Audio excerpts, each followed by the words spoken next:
کہ اللہ میاں نے یہ جو رمضان کا ہمیں دیا ہے نا، یہ بھی بڑا خاندانی حکم ہے.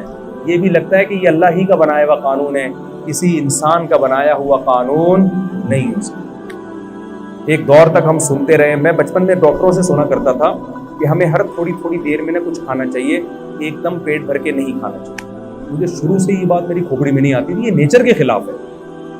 ڈاکٹر صاحب کے پاس گئے، میرا پیٹ خراب ہے. انہوں نے کہا، ڈاکٹر صاحب نے کہا کہ دیکھیں تھوڑا سا کھائیں دھونے والے، پھر آدھے گھنٹے بعد پھر تھوڑا سا کھائیں، 2 یا 3 جتنے افورڈ کر سکیں، پھر تھوڑا کھائیں. میں نے کہا ڈاکٹر صاحب ہماری بکری کو تو میں نے اس اسٹائل میں دیکھا ہے، کبھی کسی انسان کو میں نے اس طرح کھاتا ہوا نہیں. اگر یہ نیچرل ہوتا تو سب سے پہلے محمد صلی اللہ علیہ وسلم کا طریقہ ہوتا، جو اللہ کے پیغمبر تھے. آپ کا کوئی کام نیچر کے خلاف نہیں تھا. وہاں تو 2 کھانے ملتے، ناشتہ بھی نہیں ملتا ہمیں. بکرۃ و عشیہ، آپ صلی اللہ علیہ وسلم دوپہر سے پہلے کھایا کرتے تھے صحابہ کے دور میں، اور مغرب کے بعد کھایا کرتے تھے. یہ 2 ٹائم تھے کھانے کے. ناشتے کا لفظ عربی ڈکشنری میں آپ کو نہیں ملے گا، حالانکہ عربی بڑی فصیح اور بلیغ زبان ہے. فطور جو آج عربی میں ہے یہ جدید عربی میں ہے. فطور ناشتے کو کہتے ہیں. قدیم عربی میں ناشتے کا لفظ بولیں نہیں. بلکہ میں اور آپ کی جنرل نالج کے لیے ایک بات بتاؤں، انگریز کے بر صغیر میں آنے سے پہلے آپ کو اپنے باپ دادا کی ڈکشنری میں بھی ناشتے کا لفظ نہیں ملے گا. یہ انگریزوں نے ناشتہ متعارف کروایا ہے. سمجھ میں آ رہی ہے بات کہ نہیں آ رہی؟ تو یہ تھا ہی نہیں، یہ مسلمانوں میں آیا گوروں کے آنے کے بعد ہے. چائے بھی، سگریٹ بھی، گٹکے بھی، پان بھی، یہ ساری چیزیں یہ انگریزوں کے آنے کے بعد آئی ہیں. ورنہ مسلمان کلچر ان تمام چیزوں سے کیا تھا؟ پاک تھا. وہ جانتے ہی نہیں تھے یہ کیا ہوگا. تو چائے پیئے نہ، میں بھی پیتا ہوں، میں یہ نہیں کہ چھوڑ دیں آپ، پیئے نہ پیئے وہ آپ کا ہیڈیک ہے. بتانے کا مقصد یہ کہ یہ ساری چیزیں یہ بعد میں آئی ہیں، یہ ہمارا کلچر نہیں ہے. تو ان میں ناشتہ بھی بعد میں آیا ہے. 2 ٹائم کا کھانا ہے. اب سنا ہے ڈاکٹر یہی کہہ رہے ہیں کہ 2 ٹائم کھایا کرو.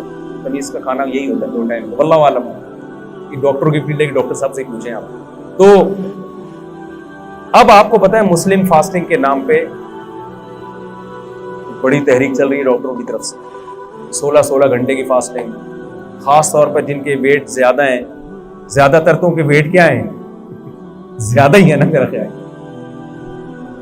میں نے بہت کم لوگ دیکھے کولیسٹرول کی کمی ہو جن میں، ایسے بہت دیکھیں. اچھا آپ جتنے لوگ مر رہے ہیں، مجھے ایک بات بتاؤ، کوئی ڈاکٹر صاحب بیٹھے تو ان سے پوچھیے گا کوئی ایک بندہ دکھائیں ہسپتال میں جو خوراک کی کمی سے مر رہا ہو؟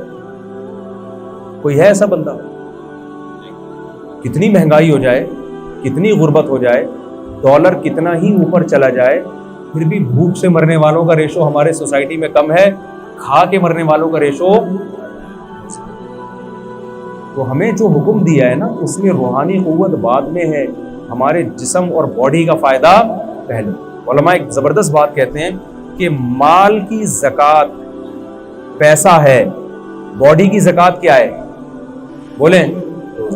جیسے مال کی زکوٰۃ دینے سے حدیث میں آتا ہے کہ یہ میل کچیل ہے جو آپ کے مال سے نکل جاتا ہے، تو اسی طرح باڈی کی زکوٰۃ سے بھی آپ کی باڈی کا میل کچیل کیا ہوتا ہے؟ روزے کے ذریعے نکل جاتا ہے.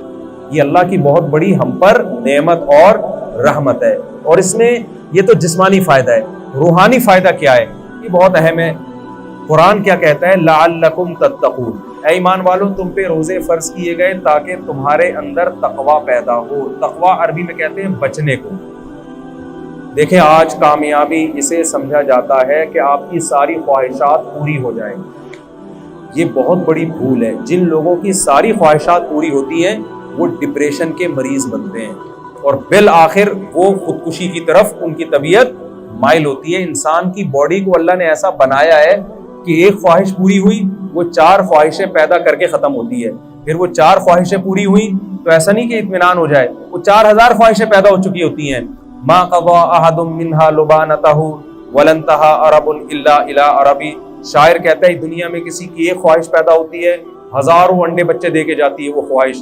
تو پھر ایک اسٹیپ ایسا آتا ہے کہ آپ کی ایک خواہش بھی اگر پوری نہ ہو تو آپ اسٹریس اور ڈپریشن میں جانے لگتے ہو اور آپ کو خودکشی کے خیالات آنا شروع ہو جاتے ہیں. یورپ میں آپ جائیں، جس ملک میں سب سے کم ٹینشن ہے وہیں ٹینشن کا ریشو سب سے زیادہ ہے.